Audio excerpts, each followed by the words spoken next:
مارز دو چې سټیټس ولسینا ته نه حکومت غور کو نه حکومت دې کیسه وروي او نه د پاکستان په مینستریم میډیا چې کیمادو نه پدا دې میشته د وطن کیسه او په رغوي ستوس کایایم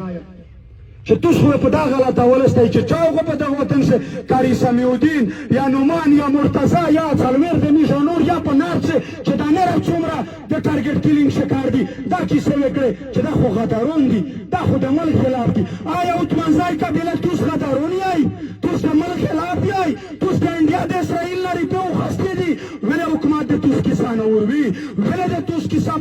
په میډیا باندې نه ورکوي کنه په کراچي شه چې د یو فلم اکټر سپای ورک شي د پاکستان د ټوله میډیا په لګیاوي چې نن د پلونکې جل کې هغه د شامر سپای ورک شوی دی او د مو د وطن سپینځيري مشرون علما پېژنستو مارزو چې په دا خبره نوستي خو خدای ګواړی چې حکومت بلا کیسه میش په دغه شي سره غلطوي میش مشرون ملکون اکثر ملیون یا نه راس مخاوري ته چک شي بیا ته وایي چې دا بوندره خو پتاشنوس په به تنخواه مو در تاسو تلیدو په دا میشتون ورګرونوي بله دا کیسه ورته کی چې پاکستان کشمیر مې درته ګټلی دی سړی هند خو نه دی پاکستان نه لیونی دی نه پوټر چلی دي وینې ده چې د دغه وطن د بقا د پوره تو څومره قربانۍ ورکړې دي خو په طبیعت په دغه وطن شه د تو مثال د ټیشو پیپر دی په دغه وطن شه د تو مثال دا دی چې هره د جانګو د پیسې د ګټلې پرې سرچي په تو یې اپلای کوي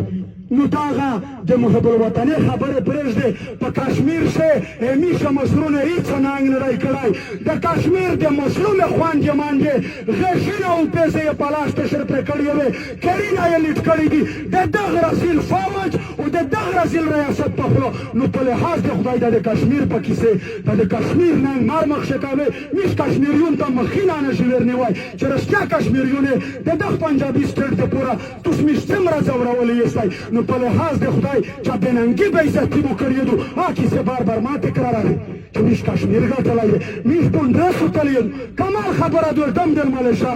میش پاسه تخیل شي توس دا ګیم کسې داس وخت و چې میش دم دل په مالشا کلیوله خلک خړې بچلې ډینګې میش ولاوی چې کانشته مخه رښتیا د وزیرستان د پاکستان خو میش په خوله ویلوړ دی خو چې په رښتیا وویل په رښتیا څپلر ته وکړه هغه مالشا وه هغه د ډمډر کېټ و قسم دو هغه میش کلي ورمېلدل چې په چا وې څرګي نه جوتول په چا وې غېږي نه نیول په چا وې ساري نه ارخیل څوک به وه غورمي نه ته تښتول عجیبه کمال دی میش د شباشۍ او دا د محب الوطنې په ټکي ولې غلطېږي ولې د خپل قوم د وطن د بقا هغه اصل مقصد چې کوم دی دا میش ولې نه راړوي په لحاظ د خدای ریاست پاکستان هیڅ توجه توسته نه درکوي د پاکستان سټیټ ته هیڅ توجه نه درکوي خو د ولس زیر د خدای زیر دی که سره په اتفاق شوستی سره په اتحاد شوستی په بنګال کې چې کله 93 فوج د پاکستان تسلیمېدو په دا نشه تسلیم چې دوی یو وسله نه لرله یا یې جنګ نشه کړلی نه وسله سره ډېره وه جنګ یې کړی شو خو هغه د فوج میجرون غټې غټې بلودایایي چې میشه په بنګالیون سوچ تېر کړ بنګالیون نر ښځې سپین ږیري ماشومون مشرون ټول په یوه اتفاق ارچوي نو یې میش حوصلې پس شوې میش ته دا پاته ولګېده چې میش کله د بنګال نه دا جنګ نشي ګټی نو میش د انډیا و فوج ته وویل چې میش توس ته سرنډر شي توس ته وسلې کښېږدي توس جیلو قابل دی خو بنګالیون ته مو په لوس ما ورکوي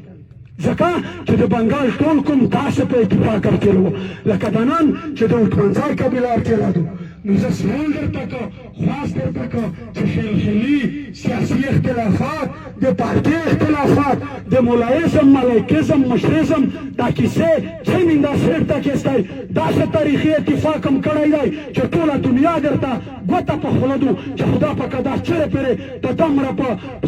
سلینا کیلومتر دوه لرې خلک دی خو دومره په یوه اتفاق یوه اتحاد رچک شوی دی خو دا زه درته وایم چې دا د په تاریخ چې اولینی پاڅون دی او بیا د اخرینی پاڅون ښه دی که چیرې ملوس ولا ویر نه کړل او په رښتیا په ننګ په غیرت په راپېره ونه درېدستی بیا دا د اخرینی پاڅون دی بیا کله هغه د اطمنځای کوم یا د وزیرستان خلک داسې په اتفاق اتحاد رچېل نه شي نو وخت کم دی وخت مو نه ضایع کوو ډاکټر صاحب در سره مخاطب کیږي ان شاء الله نره رزو په پرلط شي مش برزونه سری لګاوي ورزونه او د کومو د وطن جامع سره کی په دا غانو سره جوړي دغه رزه پره چې څه پره میشتو خپل حق او خپل حقوق الو شوی نه وی چې اوس د حق غوښتلو وسلره موضوع لرمه اوس زه د حق غوښتلو وسلره موضوع لرمه نور د بې وسو مظلومانو له کتاره وزم ډېره مننه